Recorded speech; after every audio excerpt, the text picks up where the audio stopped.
New research from UCLA reveals small businesses appear to be paying the price for Trump's crackdown on immigration. Let's bring in MS Now reporter Jillian Frankel, who joins us from Los Angeles with a new look at the ongoing uncertainty for customers and how the landscape has shifted for shop owners. Jillian, what did you find? Guys, good morning. What surprised the lead author of that UCLA study and what surprised me in speaking with so many business owners here in Los Angeles is the long-term impact that these raids have had. Yes, they lost money. Yes, they lost visits from customers back when the surge first began last summer. But this study found 95% of respondents reported ongoing financial stress nearly a year later. Clarissa Hernandez can still recall how quickly everything changed here as federal immigration agents ramped up operations across Los Angeles last June. It felt like a lot of us were very vigilant at the front door. Our community members were coming in here distressed, whether it was fear for their family, their friends. Hernandez owns Nativo, a bar and restaurant in the Highland Park neighborhood of LA.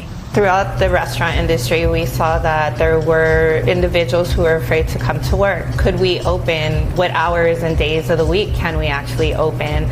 And there was a tremendous slowdown in foot traffic. Potential customers, too, were suddenly scared to go out, she says, impacting her bottom line. At one point, she estimates sales were down by about 40%. Hospitality is all about being happy and making sure you're having a good time and serving cocktails. But when you're carrying this weight, which is pain and hurt and fear, it's very difficult to do that.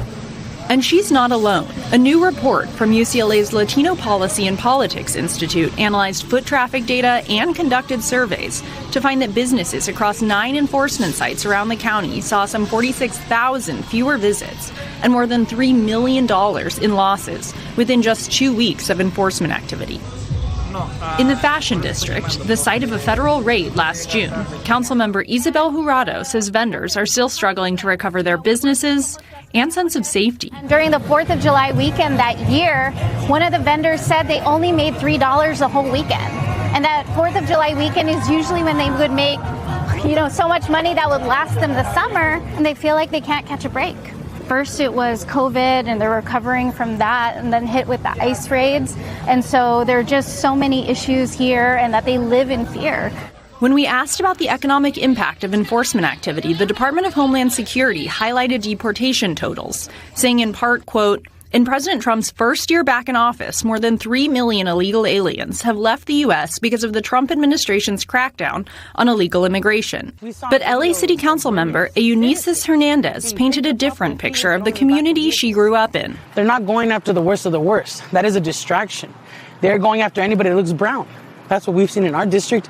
That's what we've seen in the city. She says the enforcement activity was enough to push some local shops over the edge. Many of the businesses that have been impacted by the federal immigration raids haven't been able to open up again. They've lost employees. Their customer base is gone.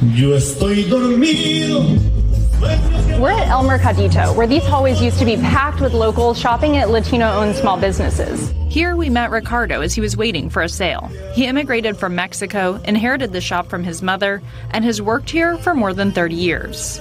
He says business was down about 80% last June. It's better now, but still not where it used to be. A lot of people, what they do is saving money, like we say in Spanish, just in case. If we got deported, just in case we're going to have some money saved. When business is slow, he's forced to cut his workers' hours. Still, he doesn't want to let them go. I'm going to try to do my best as long as I can. And there's research suggesting a similar effect playing out at shops nationwide. A professor from the Wharton School looked at businesses all across the country, and he found more than 8 billion fewer visits to businesses in areas impacted by these federal immigration operations. Guys? MS Now reporter Jillian Frankel, thank you very much. Let's bring in now MS Now White House reporter Laura Barron Lopez. And Laura, you've been covering extensively issues related to ICE's massive budget. So what we've been looking at are many cases of families being ripped apart, people being held in endless detention, waiting for hearings, children held in detention centers, if you want to call them detention centers, in terrible conditions, and members of the military, as I said, children appearing at their own hearings. There are so many different laws potentially and absolute norms being broken here. And yet ICE's budget seems to continue to balloon. The focus still is funding ICE, is it not? It is. ICE has a massive budget, an unprecedented budget, bigger than it's had ever in modern history. And so they aren't spending the money fast enough. And White House and the core architect of this entire agenda, Stephen Miller, wants it to be spent more quickly. And so that's where you see them rushing out and acquiring contracts for these electric gloves that they are going to be using when they make arrests. And we expect that much more technology is going to be purchased and brought online, all with the sole purpose of being used for this large deportation agenda.